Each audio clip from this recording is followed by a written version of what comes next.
Hey gang, welcome to Computer Graphics on this lovely Monday morning. Today what we're going to be doing is we're going to be talking about specular reflection. We've been talking about the Phong illumination reflection model for the last couple of lectures, and that consists of three components. It consists of ambient lighting, which is like general background lighting, diffuse reflection of point light sources, that's the more direct lighting, and then the last component is specular, which gives us the highlights, especially for like metallic shiny objects, the highlights, and that's the part that we're going to do today. So after we finish going through specular, we will then give a complete example with code that ties everything together to help you understand how to implement all of this stuff, and then we'll start moving into shading. We'll talk some more about that a little later, and by our next lecture, by Wednesday's lecture, you'll have everything you need to be able to do the programming assignment. Actually, after today's lecture, you'll have most everything you need to be doing the programming assignment. But anyway, let's go ahead and get started. Let's look at the lecture notes.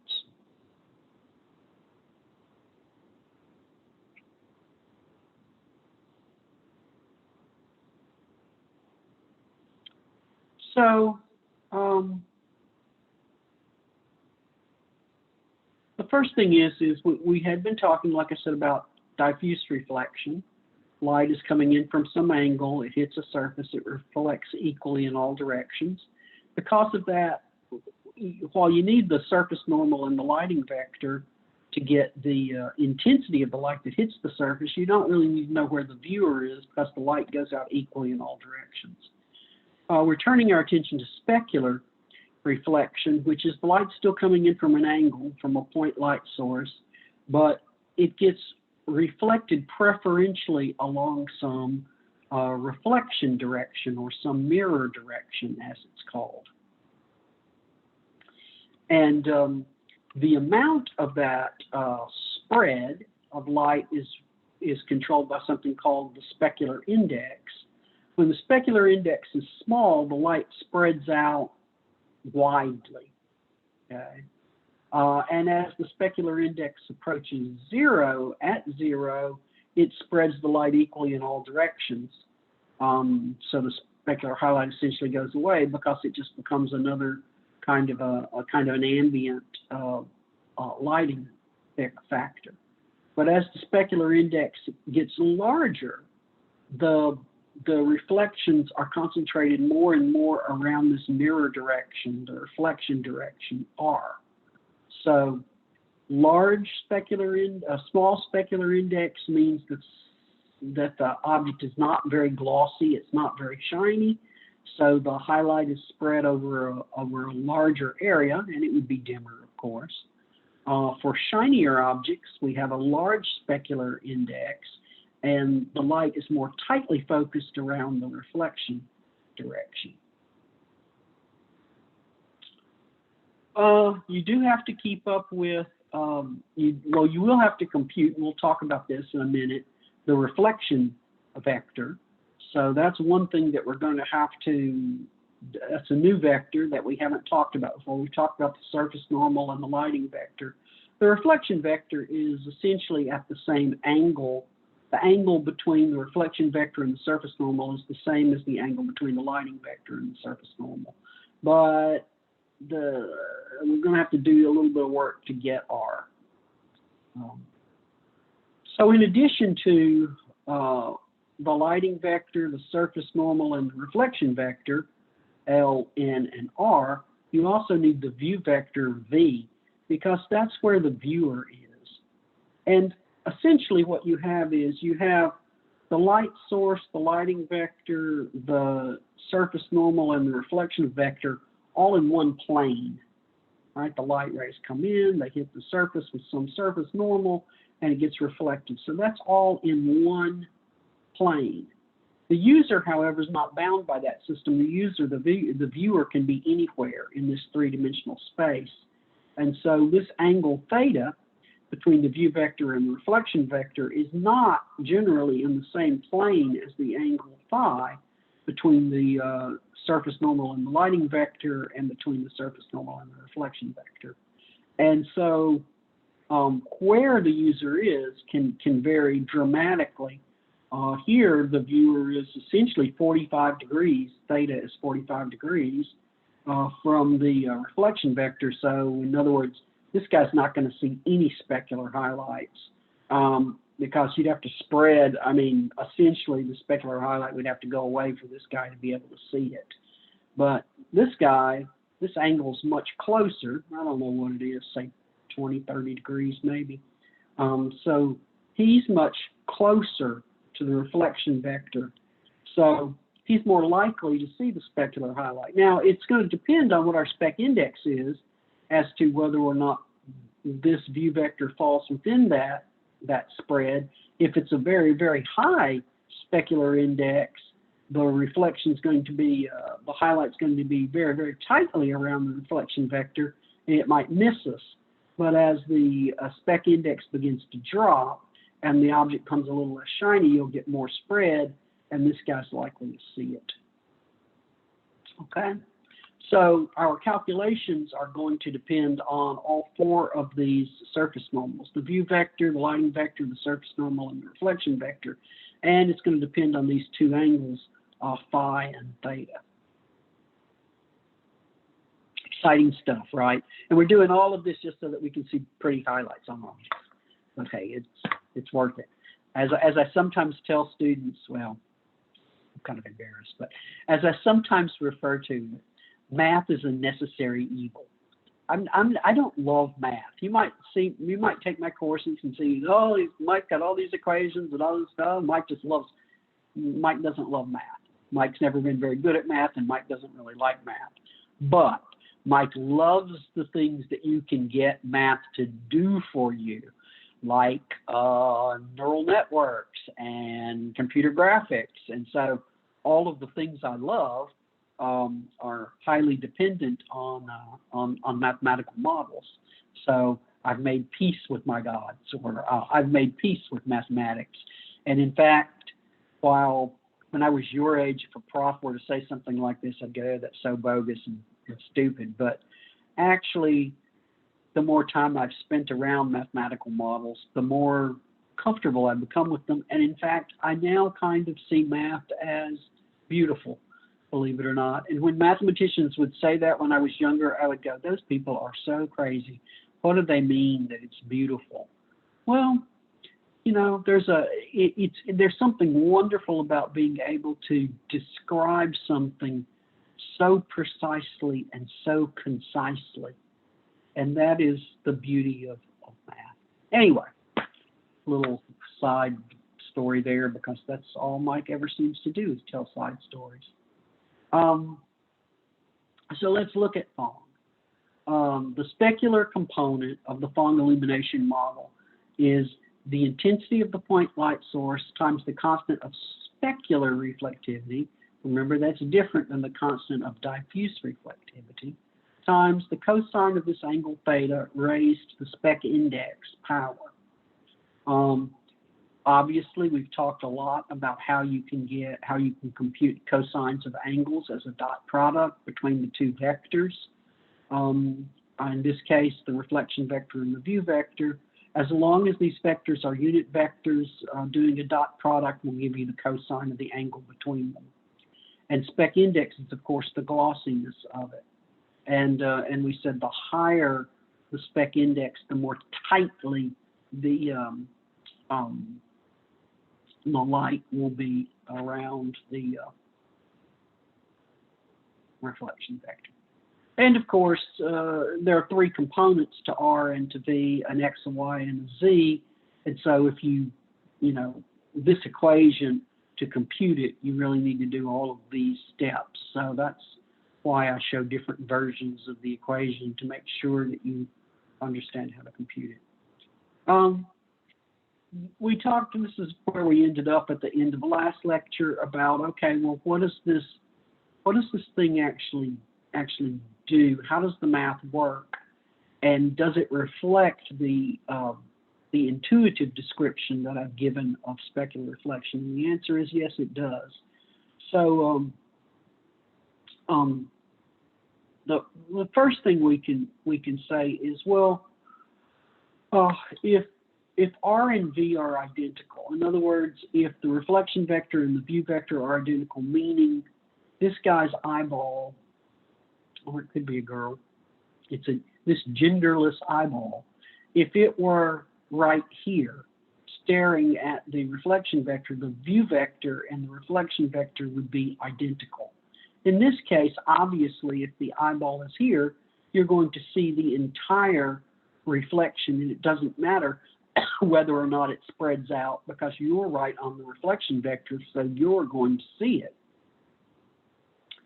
And the equations capture that, because it says, okay, if R and V are identical, then the angle between them, theta, is 0, and thus the cosine of theta is 1. So if this term gives you a 1, it doesn't matter what your spec index is, because 1 raised to any power is just 1. So in that case, the viewer is seeing the illumination of the point source times the constant of specular reflectivity. They see everything.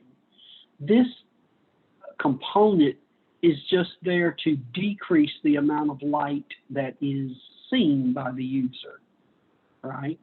Because if the user is not directly on, the reflection vector, like he's here, well, then as that spec index increases, the light is going to be more and more tightly focused here. So the amount of the light that the viewer sees goes down as the reflectivity, as the specular index goes up, and more of that specular highlight is tightly wrapped around the reflection vector. So it seems a little backwards, but it's not. The spec index represents how shiny something is.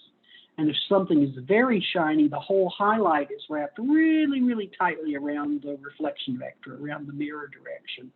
And so if I'm not fixed directly on that mirror direction, the amount of light from the specular reflection that hits my eyeball will decrease as the spec index number increases, because the light will be more and more tightly focused around the reflection vector. And the equation does do that, right? So the first thing we looked at is, well, what if R and V are identical? Next, we can say, well, what about the specular index? Let's set that to 0. That's the smallest number you can have, right, which is the least glossy surface that you can have, which means the light is going to spread in the widest area possible. So in that case, it doesn't matter what theta is, because anything because anything is going to give us 1, because anything raised to the 0 power is 1.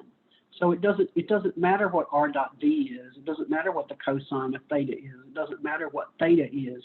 If the spec index is 0, anything to the 0 power is 1. So again, you're going to see all of the light that comes from the spec index, because it's just going to be spread equally. Now, the spec index component is really capturing spread of the highlight, not really intensity. Intensity is captured by the intensity of the point light source, and in a sense, the constant of specular reflectivity. How shiny is the object, and how bright is the original light source, and then how is it spread. But speculars doesn't really have any kind of attenuation for saying, well, if it spreads more widely, then it's going to be dimmer. It doesn't really capture that part of the way specular highlights work. It's just really capturing the spread part of that. But that's okay. It works out good enough that the results look pretty good. And then finally I said, okay, what if we're at a fixed angle here? So what happens if we're, you know, if we're in this system right here where we say that this angle theta is 45 degrees. Well, it's not. We'd have to be over a little bit more for it to be 45 degrees. But let's just say it's 45 degrees. So you're 45 degrees from the reflection vector. What happens as the spec index increases? Well, when it's 0, the light spreads everywhere, so you get 100% of it. When the spec index is 1, you get 0.7. When it's 2, you get 0.49. When it's 3, you get 0.343. So 100%, 70%, 50%, a third. You can see the amount of light from the spec index, the amount of the spec index component in the amount of light you see goes down as the spec index goes up, assuming you're not directly looking at the reflection vector. Does that make sense? Any questions about that? This is basically where we ended up on Friday, but I figured I had to go back through it because we've had a weekend between then and now. So here are our equations. I spread them out into R, G, and B. Red, green, and blue if you want to have a full color model. It's the same equations. I just have them in red, green, and blue. And additionally, if I want to have multiple light sources, then I have to compute those light sources separately and sum them up. Each light source would have an intensity of point light source for source I, and there would be some different angle between the viewer and the reflection vector, because each light source would have its own reflection vector because it's going to be located in different places in space. So this is the equation. This is just it in dot product notation, and this is just with the dot product notation spelled out into the individual computations that you'll have to do. And then you can do the same thing in red, green, and blue if you want to. This is like the whole shebang, right? This is a full color RGB multi-light source, multi-point light source specular reflection. Okay? Now, normally, well, what you're going to compute in your program is this guy. We're gonna do, you know, monochrome single source specular reflection of point light. So monochrome single source specular reflection of point light. So we're only going to have one source, and we're only going to have one color that we're working with to keep the thing a little bit more simple here. Okay. So you might say we've got everything we need right now. Well, there's one thing that we don't have yet. We don't have the reflection vector. We've got to compute the reflection vector. So how do we do that? Well, the first thing is to get a handle on things is the angle here, phi, between the surface normal and the reflection vector is exactly the same angle between the surface normal and the lighting vector. Okay, so you might say, well, you know, isn't R just, you know, minus L? But it's not.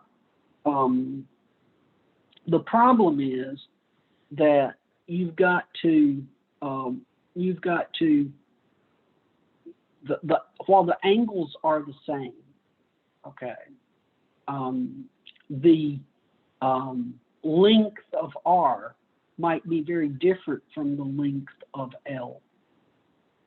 And so what we're showing here is the situation where the angle phi is less than 90 degrees.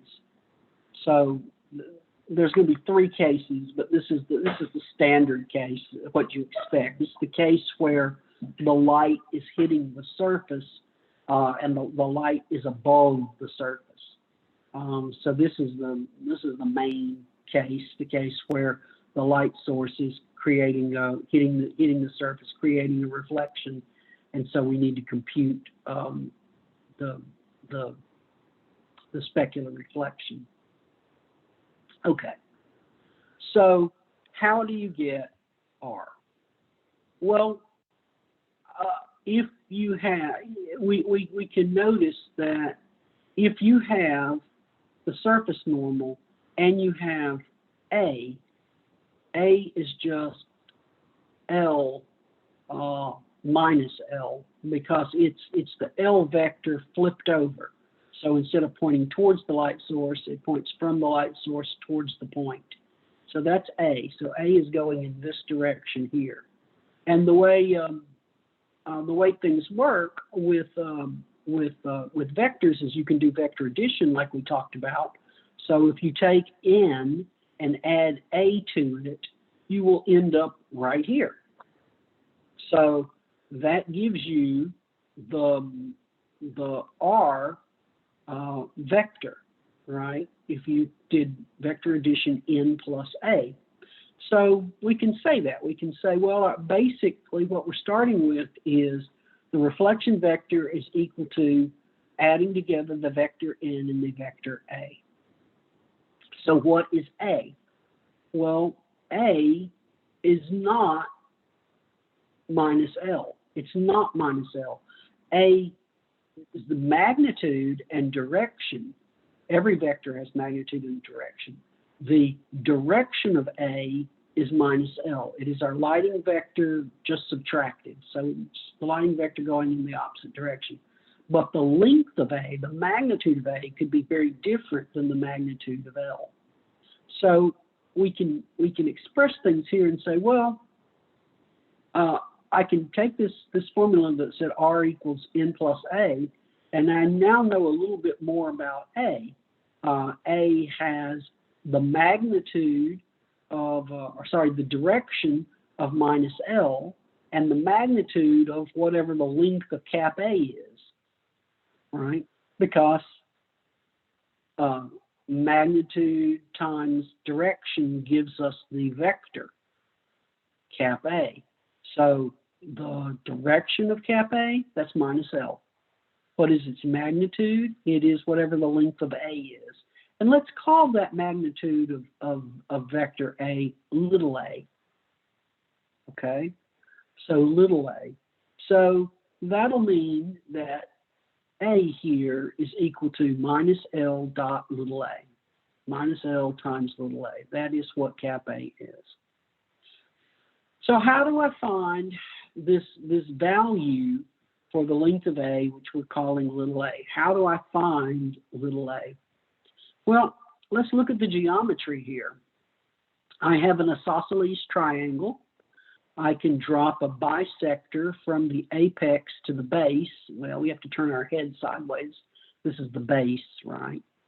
So I drop a bisector here. And when I do that, I get two similar right triangles, right? So I will have the angle phi here as well as the angle phi here.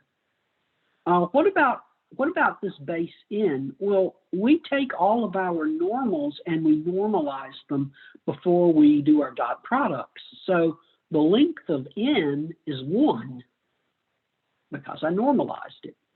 So the magnitude of N is 1. So that means that the base here from here up or from here down is 1/2.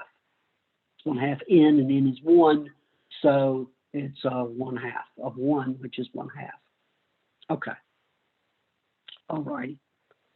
So we need to get the cosine of this angle right here, which is the cosine, which is equal to the cosine of this angle right here, because they're the same angle, they're phi. Okay. What is the cosine of an angle? Well, it's adjacent over hypotenuse, right? Adjacent over hypotenuse. Well, the adjacent is this side right here, that is 1/2, right? And the hypotenuse is, it's here, right? The hypotenuse is little a. So 1/2 on this base, because this is the adjacent, over the hypotenuse, which is, again, little a. So you have 1/2 n, which is just 1/2 of 1, right, over a. So that means 1 times 1 is 1, 2 times a is 2a. So the cosine of phi is 1 over 2a. Okay? So doing a little algebra, if a is equal to 1 over 2 cosine phi. In other words, cosine phi equals 1 over 2a, so a equals 1 over 2 cosine phi. All right, just multiply both sides by a, and then multiply by the or divide by the cosine of phi, and it switches these two things. So a is equal 1 over 2 cosine phi. What's cosine phi? It's n dot L, right? Which, if we pull out all the components, it ends up being that. So it's 1 over 2 times nx times lx plus ny times ly plus nz times lz, because this is just the dot product of n dot L, and the dot product of n dot L gives you cosine phi as long as n and L were normalized. Okay, great. So now we know what little a is, right? It's this. So now then, R is equal to, our vector addition, remember, was n plus cap A, where cap A was the direction, which is minus L, times the magnitude, which was little a, which we've now shown is 1 over 2 cosine phi. This is the whole equation here, or written in where rewriting that as a dot product, where we pull out all of the computations. This is the computation for R. Okay? Pretty easy to derive. Now, I said that there were, because really, I mean, all it is some basic trigonometry and some basic geometry to get that. High school stuff. So, which is the kind of math I like. We also need to worry about the two other cases. One of those cases is when the angle between N and L is 90 degrees, then the reflection vector will just be minus L, because really the light doesn't even hit the surface. Remember Lambert's cosine law, when the light is actually at 90 degrees to the surface normal, all the light rays pass by the surface, which is infinitely thin, and the lighting vector just becomes minus R. Well, R, the reflection vector, becomes minus L. So there.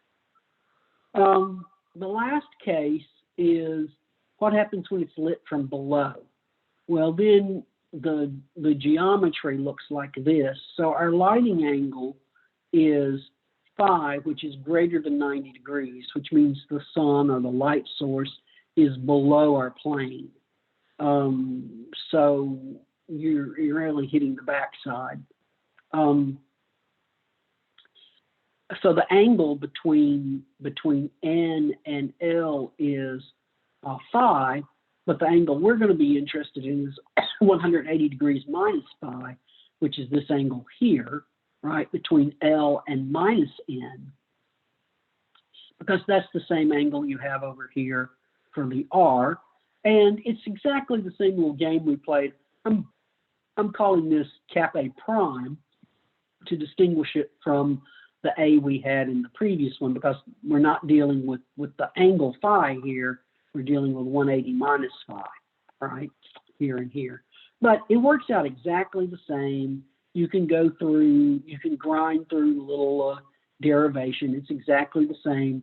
But what you end up seeing is that originally N was positive and there was a subtraction here. Now the n is negative and the subtraction becomes a plus. All we end up doing is swapping these two signs is what ends up happening.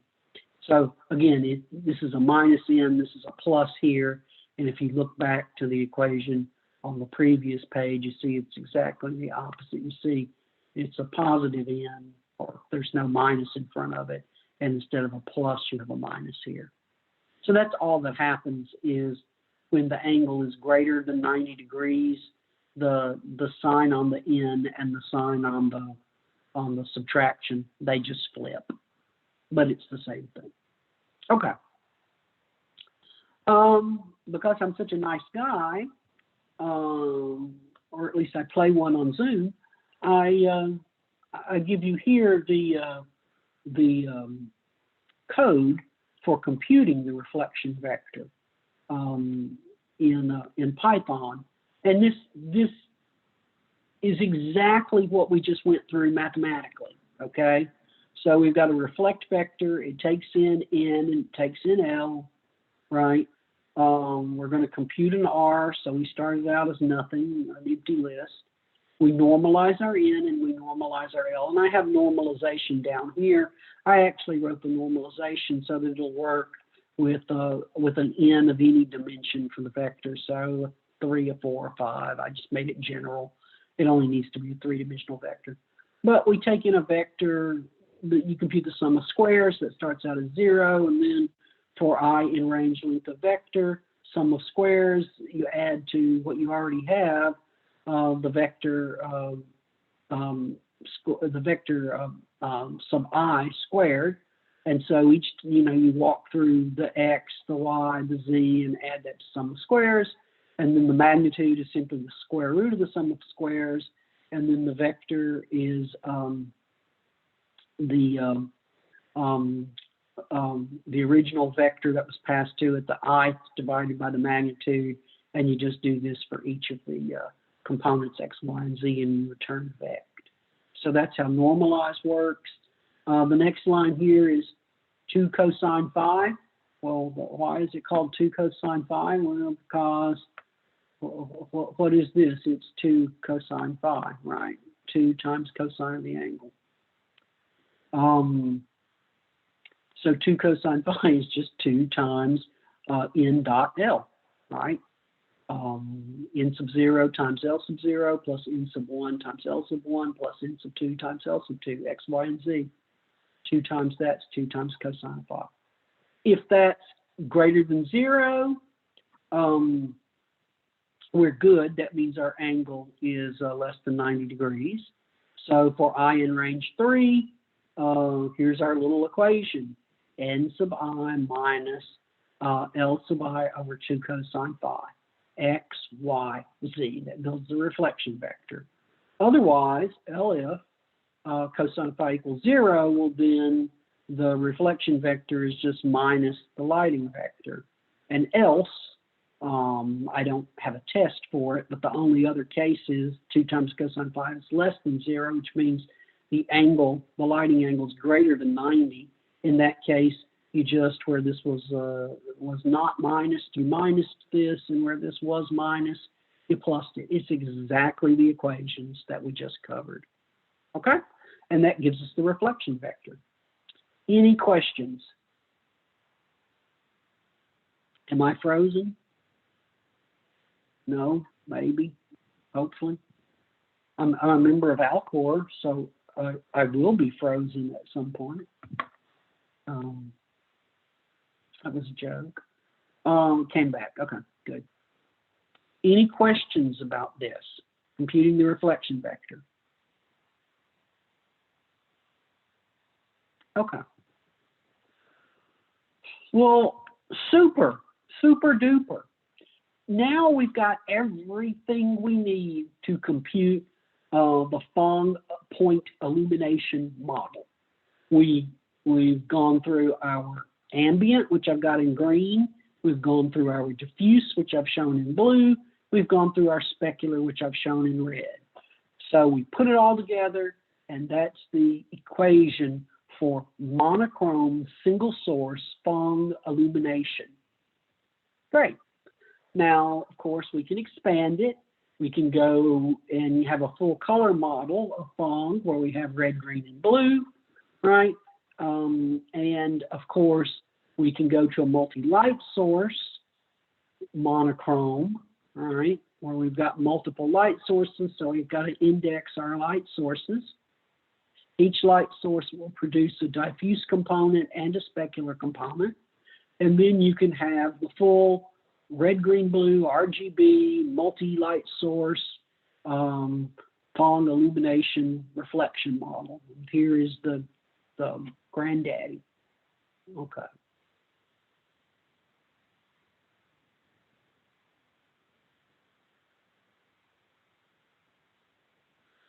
So, any questions about that?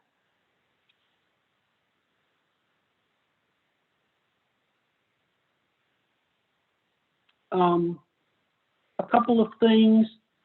The Phong model cannot calculate true reflections. So if you were to model a mirror in Phong, you would just get a white square. All the light would be reflected back towards you. All of the light means white. Okay, so you wouldn't get a reflection, you would just get a white square. The model does not account for shadowing. And because of that, the shading models that we're going to talk about also can't do shadowing because the underlying Phong illumination reflection computations don't do shadowing.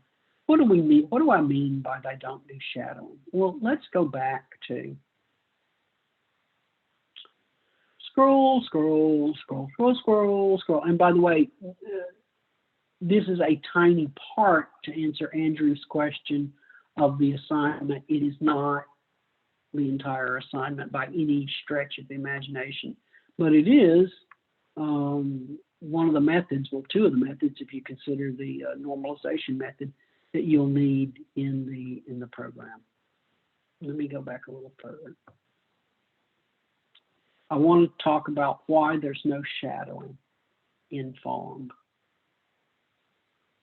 illumination. When we have a situation like this or like this, we model the interaction between the light source, the surface normal, and the reflection direction. But L just points towards the light source.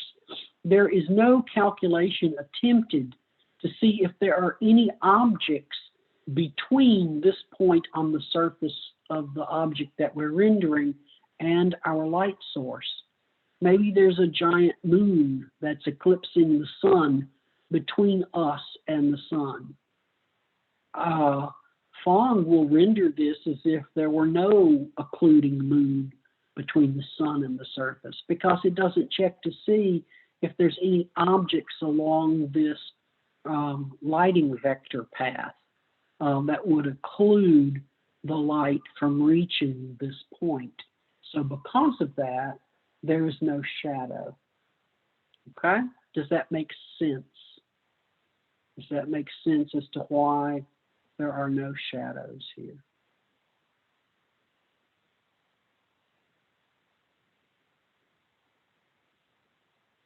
Okay. So no shadowing. Can't do true reflections and doesn't do shadowing. Another problem with Phong, now when I'm saying Phong, I'm talking about the Phong illumination reflection model. A problem with it is that it boils down to the constant of specular reflectivity. There's no such thing in the real world, in real physics, of a constant of specular reflectivity. The amount of reflection that you get depends on the object. So in that way, the constant of specular reflectivity belonging to each object does match. So it is a property of an object, okay? But in the real world, the reflection often depends on the incident angle of the light.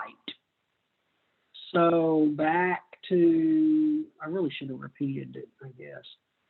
Back to the image.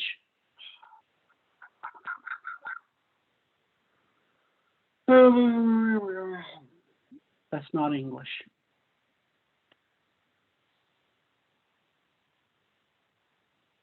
for many substances in the real world, the property of this object that we're capturing as K sub S, the constant specular reflectivity, is actually a function of the lighting angle. So the property of the object, its reflectivity, can differ based on the angle of the light. So in other words, we just treat constant specular reflectivity as a feature of an object that is independent of lighting. But in reality, phi, the amount of reflectivity that you get on a surface is often determined by phi. And if you don't believe me, imagine that this surface here is water, okay, or glass. Well, if the light's coming in at a very shallow angle, you get a very bright reflection off of it. The sun glinting off the waves of a pond, or looking at a piece of glass with the sun coming in at an angle, right? You can get a very bright. In fact, sometimes glass acts as a mirror when the light is at a shallow angle. But now imagine that the light was directly overhead. Well, if the light's directly overhead, it passes through water and through glass as if the substance isn't even there. It becomes completely transparent. So when the angle is very, very shallow, you get 100% reflection from glass and water. But when the angle is different, when it's very steep, I guess you could say, when the sun is directly overhead, the light rays pass through as if the substance isn't even there. We totally miss that with the constant specular reflectivity. We just say an object has a shininess, and that shininess is independent of the angle in which the light hits it. Another thing is that in addition to the angle, different substances reflect different wavelengths differently. So really what you get, if you look at the physics of it, is instead of a constant of specular reflectivity, you get a function that depends on two inputs, the angle of the lighting and the wavelength of the incoming light. In other words, the color of the incoming light. And we ignore both of those things. And for that reason, Phong illumination is a simplification, but it's a simplification that works pretty well in most cases. It doesn't work good for water. It doesn't work good for glass. It doesn't even work very well for gold. One of the reasons gold is so cool is because it has these properties that it glisters, right? And that depends on incoming lighting angle and the wavelength of the incoming light. Okay, so it's a simplification. Did that make sense? Yes, no, maybe.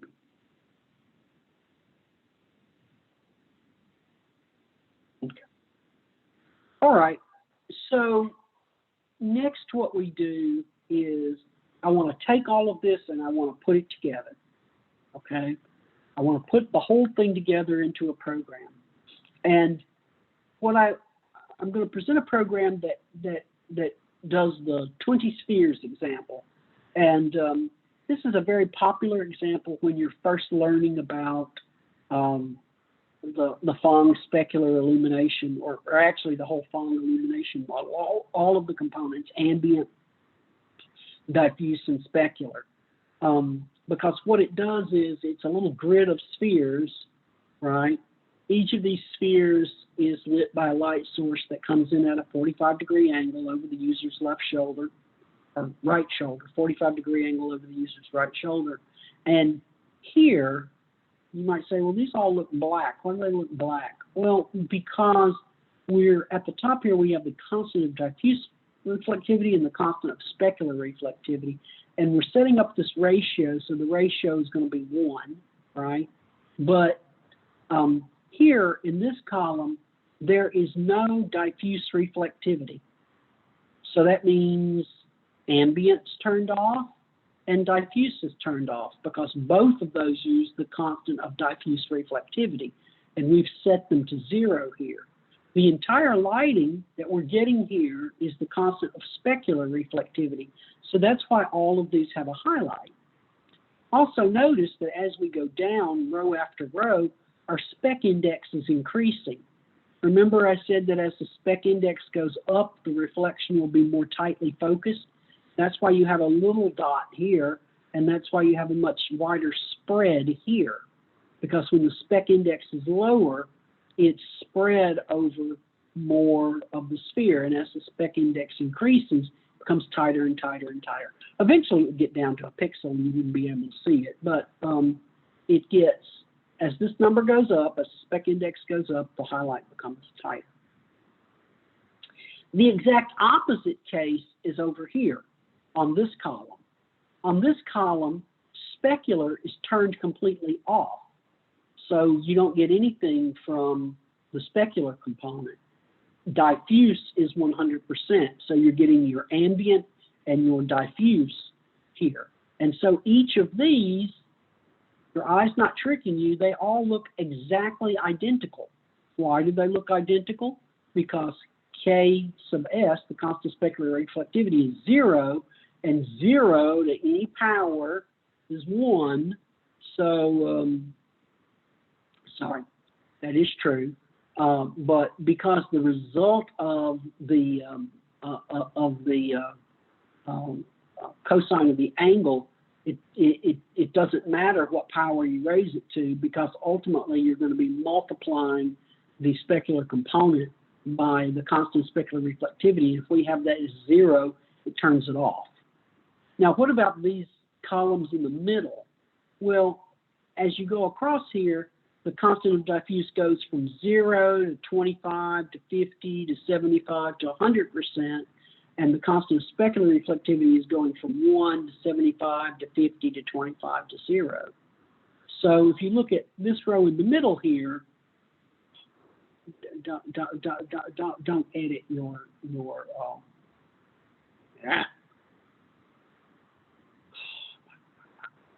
don't edit your document here, Mike.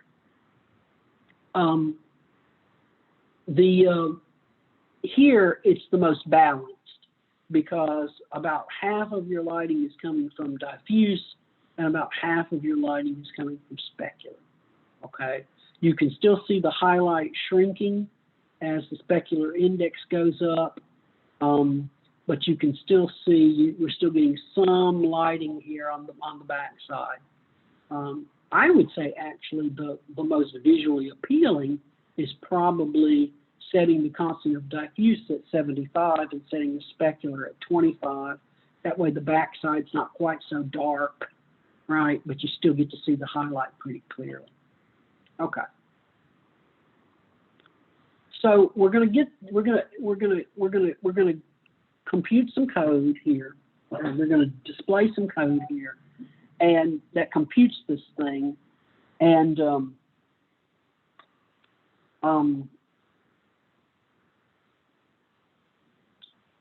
one thing that I'm going to point out two things here. One of them is that we're going to be using a right-handed system here. We've used a left-handed system forever, and we will continue to use the left-handed system in our programs. But in this particular case, it just seemed like the right-handed system made a little bit more sense. And I want you to be able to see both systems. So I'm using a right-handed system here. Because it's a right-handed system, I'm going to do a few things slightly differently. So here's our code. We've got an 800 by 600 canvas. I'm going to let 30% of the light be ambient and 70% of the light be point in this case. Now, remember, this is the intensity of the ambient lighting, and this is the intensity of the point lighting. I'm making them add up to 100% here. So 30% of my light is just general background lighting, but 70% of my lighting is coming from our single point source. We also need a lighting vector and a view vector. the light's coming in over my right shoulder, 1, 1, 1, and the view vector is 0, 0, 1. Now notice, we've always made our view vector 0, 0, minus 1 because we've been in negative z. Well, I'm using a right-handed system, and in this case, we are in positive z in a right-handed system, and that's why this is a 1 instead of a minus 1, and it's why the lighting vector, this is a 1 instead of a minus 1. If you want to flip your lighting system, all you have to do is your z components of the lighting vector, the view vector, and the reflection vector just need a negative stuck in front of them, and then you'll be back in the left-handed system. Okay. So here's a little driver program that, oh, I can't highlight things because it's not really, it's an image, it's not really real. This is a little driver program that draws the 20 spheres. And so this is dealing with the X center and the Y center are dealing with our actual drawing display coordinates. So I have to draw this sphere on our screen. This is our screen, right, at some X, Y, and I've got to draw this one at some X, Y, and this one at some X, because they're all on the screen at the same time. They're all in different spots. And so I'm using X center, Y center for that. Okay, so the center point of this first sphere will be at 150 over in X and 112 down in Y. So that is the X center and the Y center for the first sphere. And jumping to the bottom, as I go to the next sphere, I will, this is the next sphere, I will increase my X center by 125. So for the second sphere on the row, I add 125 to 150, and that gives me the X offset for that second sphere. And then for the third sphere, I add another 125. And so that's how I'm moving from sphere to sphere along the row, is by adding 125 pixels to the center point each time. Okay. I also have to be able to move from row to row. So after drawing this sphere, I want to move and draw this sphere.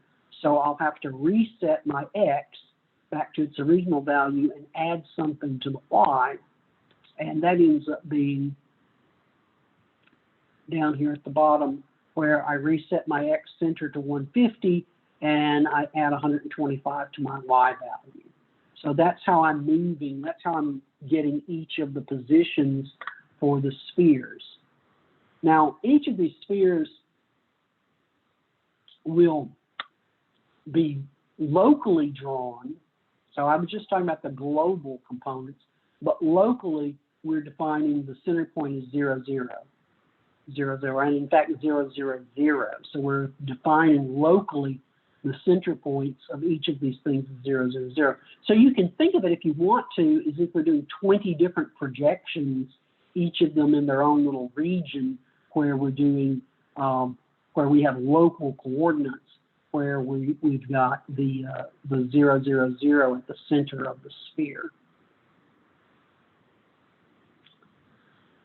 So we've got our intensity of ambient light, 0.3. We've got our intensity of point light, 0.7. We've got our lighting vector. We've got our view vector.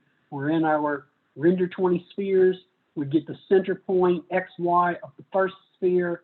The radius of our spheres are 50 units. And our spec index, remember, if you look at the chart, the first row has a spec index of 2, the second one of 4, and the third one of 8, and the last one of 16. You can see that because I said it right here, 2, 4, 8, 16. So that's where those numbers are coming from. I've got them in a little list here. And then, you know, we start out with the KD of 0 and a KS of 1, right? The constant of diffuse reflectivity is 0, the constant of specular reflectivity is 1. Okay, so now for row in range 4, because we've got 4 rows, 0, 1, 2, 3. For column in range 5, because we've got 5 spheres, 0, 1, 2, 3, 4, 5. Sorry, 0, 1, 2, 3, 4. So in range 4, so 0, 1, 2, 3, and in range 5, 0, 1, 2, 3, 4. Okay? So that's just moving between, moving between the 20 spheres here. Render a sphere with an X center, a Y center, a radius, a KD, a KS, a spec index of rho, and then the row is going 0, 1, 2, 3, 0, 1, 2, 3. So the first time you call this, it'll have the 2, and then it'll be a 4, and then it'll be an 8, and then it'll be a 16. All right, and our ambient light, our point light, our lighting vector, and our view vector. So that'll render a sphere. Then you, like I said, you increase your constant of diffuse by 25. You decrease your constant of specular by 0.25. You move your X center over. You use over and over for all 5 of the spheres on the row. Then you fall out of the inner loop, back out into the outer loop to get ready for the next row. You reset the X value, you add 125 to the Y value for the center, and you reset your constant of diffuse to 0 and your constant of specular to 1, and now you can begin the next row. Okay, so here's the heart of the matter, rendering a sphere. This is where we apply the equations we just studied.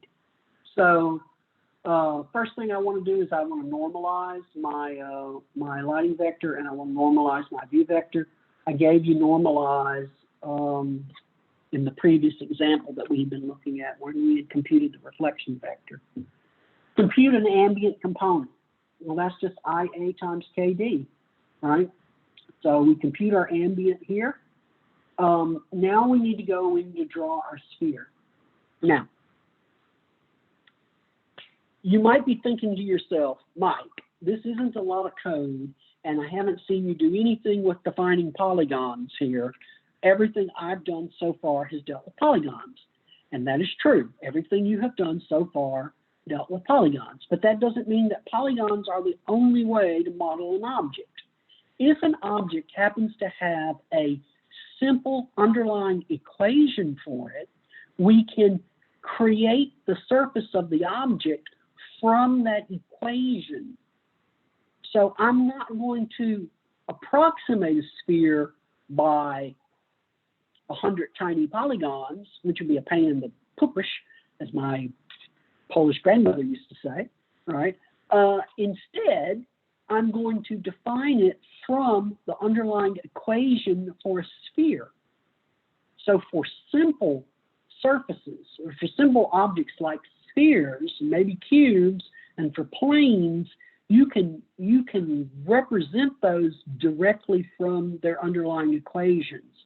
And in early computer graphics systems, that was a very common way of creating objects, since they didn't have the memory or the resolution to store very large polygonal meshes. Even today, this method is used quite a bit to create what are called bounding volumes that are used to simplify a lot of calculations, like when you're doing ray tracing or other things like that. So I am going to create these spheres, not from polygonal meshes, but I'm going to compute actual spheres. I'm going to compute the surface normals across these spheres from the actual equations of a sphere. Okay? So this is something different. We've never done this before, but it's a new way of getting an object. And for simple objects like spheres, it makes a whole hell of a lot of sense. So what is a sphere? A sphere is all of the points that are equal distance away from the center. So the equation is actually x squared plus y squared plus z squared equals r squared, where r is the radius, 50 in this case. Okay, so I put the little, in the comment here, a little equation for a sphere. So our radius was passed to us. We know it's 50, right? R squared is just radius squared. You might say, why are you computing this and storing it? Because I'm going to have a loop And in the center of that loop, I would prefer not doing repeatedly every time I need the square of r, recompute the square of r, because that's expensive. So let me do it once and just save it. And I'm going to do the same thing for y squared and for x squared, so that I'm not recomputing these things at every pixel. Okay, so y goes from minus radius to plus radius. Yeah, +1 because this is Python, and you won't do the last one if you didn't put a +1 here, because range skips the last thing you list. So from minus radius to plus radius, y squared is y squared. X in range minus radius to plus radius, +1 because it's Python, so it goes from minus radius to plus radius. And x squared is simply x squared. If x squared plus y squared is less than or equal to r squared, that tells us that we are at a point on the surface. That tells us that we're within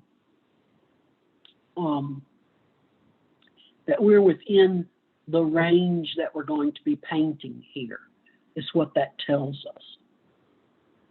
So we're within the sphere when x squared plus y squared is less than or equal to r squared. So now we got to compute z. So we've got an x, a y, and we need a z. Altogether, the x, y, and z is going to be the surface normal. So z is simply the square root of r squared minus x squared minus y squared. Why is that, Mike? Well, because look at our little equation here. X squared plus y squared plus z squared equals r squared. So x squared is r squared minus, so z squared is r squared minus x squared minus y squared. Take the square root of both of them. Z, the square root of z squared is z, and then you've got the square root of r squared minus x squared minus y squared. That gives us z. So now we have the x, y, and z. Normalize that puppy, and that's the n. That is the surface normal at this point on the actual sphere. So now that I have a surface normal, and I was given a lighting vector, and I was given a view vector, I now have all of the things I need to be able to compute the reflection vector and be able to compute the specular, the Phong illumination model. So n dot L, that's giving us cosine phi, right? Just n dot L. If n dot L is less than 0, we're being lit, is less than 0, we're being lit from below, so set n dot L to 0. In other words, I'm not going to get anything from that light source. My diffuse, ambient I can compute way up here because it doesn't depend on any of the normals. Here I compute diffuse, intensity of point light source times the constant of diffuse reflectivity times the cosine of the angle phi. Right? Okay. Now I need to compute R. Oh, remember that reflect that I gave you up above? That's the actual code here. Reflect is compute the reflection vector for n dot L, right? That returns the reflection vector R, and it's a nice routine. If you look at it, it normalized R before I returned it. If I weren't so deep here and I weren't quite so, and I was a little more paranoid, I would renormalize here. But I know, because I wrote the code, that reflect normalized R before it returned it to us, so I know that I'm safe to compute R dot V. Boom, there it is. If R dot V is less than 0, then set it to 0 because you're being lit from below. Now your specular, constant of the intensity of the point light source times the constant of specular reflectivity times R dot V raised to the spec index power. This is an expensive computation because not only are we doing a dot product here in this loop, we're raising it to a power. So this is expensive, but you got to do it. And then the last thing is you got to compute a color, because this is just giving us, all we've gotten at this point is an intensity for ambient, an intensity for diffuse, and an intensity for specular. I've got to take those intensity values and convert them into a color code, Once I've got that color code, I can then plot the point. One little detail, this says minus y here. If you go back and you look, earlier we were using plus y. The reason is I'm fiddling with things like the y here because I am putting a whole bunch of crap together. This is being drawn in display coordinates. Those x centers and y centers are in display coordinates, and so as you move down, your y is increasing, right? So I have to remember that when I do the final plots, but that I'm actually drawing into display coordinates. So that's why this y is minus here.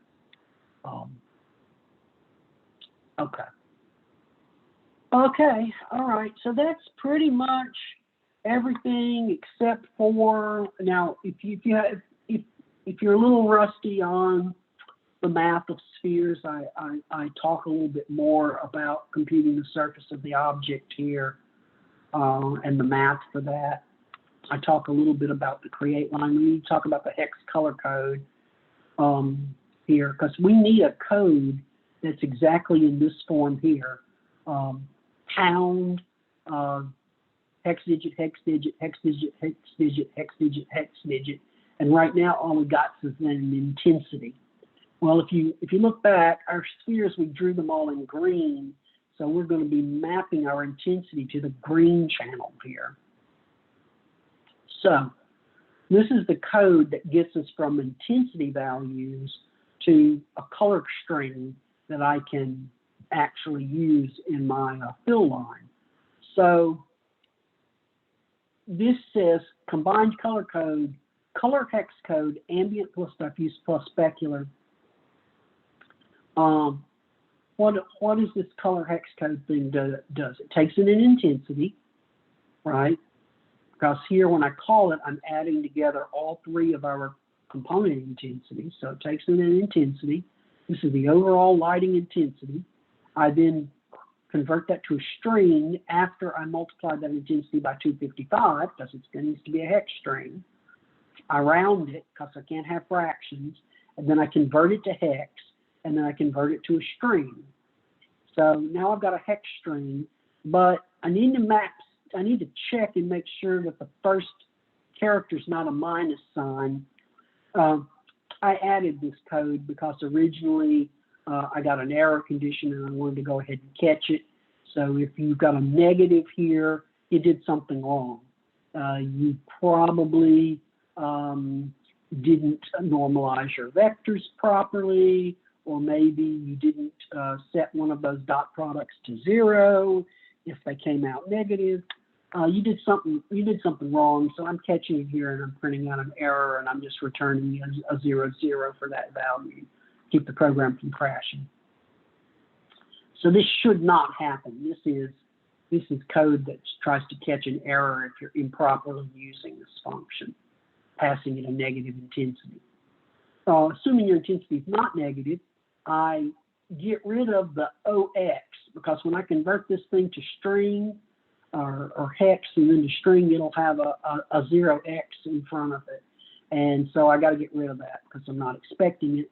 And then you could also end up with a single hex digit, right? If my number were 5, I would end up with a 5. I wouldn't end up with an 05. Or if it were a D, right? A, B, C, D, 10, 11, 12, 13. If it was a 13, I'd get a D, but I wouldn't get an OD. So I have to put a 0 in front of this thing if the length of the string is 1. So basically, color hex code returns a 2-digit positive hexadecimal code between 0 and 255, between 0 and 00 and FF. So that's what this color hex code does. So that's the combined color hex code. And I also separately compute a color hex code for the specular component. Why do I do that?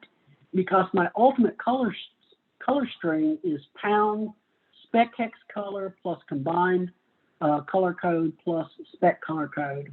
What, you lost me, Mike? Why are you using all three, R, G, and B, Mike, if you said that this was in green? Well, I need to show you the image so that I can explain. What color is this highlight here? It's white. How did I get white? Well, I got white by setting all three of the color channels at the same intensity. So my color channels, I take the spec intensity, the specular intensity, and I spread it along all three of the color channels, red, green, and blue, equally to give me a white highlight.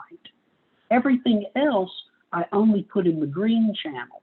So the diffuse and the ambient are in the green channel, which is, of course, off here because constant of diffuse is set to 0, so that's why those are black, right? But when the constant of diffuse isn't 0, the ambient and the diffuse are going in the green channel, but the highlight is going in all three channels to give me a white highlight. That's why, even though this is shaded greenish, the highlight is, in fact, white. Okay. So let's go back and look at that code again one more time with that in mind, and you'll see that why I'm doing what I'm doing.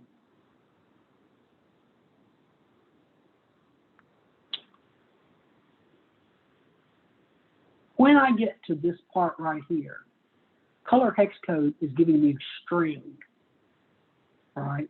So here is a string between 00 and FF that represents the hex code of the combined ambient, diffuse, and specular reflectivity. A hex code of 0 to FF here represents the specular component. So I'm putting the specular component in red and in blue. What about in green? In green, specular was already added into the combined color code. So there's specular here, here, and here in red, green, and blue. So that is why the specular highlight is white. Everything else, all of the ambient plus diffuse plus specular, of course, goes into the combined component, which is set in green. If you had wanted your spheres to be red, all you would have to do is move combined color code from the green channel to the red channel and set the green channel to spec color code. If you had wanted your spheres to be blue, it would have been spec color code, combined color code, RGB. If you want this thing to be yellow, right, you can take the green and the red and use the combined color code in both of them equally. And that'll give you yellow. See how this works? So even though we're only using monochrome, you can still get colors out of it by the way you assign that. Okay, the final bit of code is you just need this crap to, it's housekeeping code, so tkinter will actually show you the image. And that, my friends, is all of the Phong illumination model applied to individual points on a sphere. The last thing we need to do, which we will cover Wednesday, is shading. How do you apply this model, right, to polygonal surfaces to hopefully make them look a little less polygonal? And that is what we're going to do on Wednesday. And we'll cover the programming assignment as well. Okay, gang, this was fun. I see I'm out of time. I'm going to stop the recording. If there are any other questions, I'll be happy to stay after class to answer them. Thank you. Have a good day.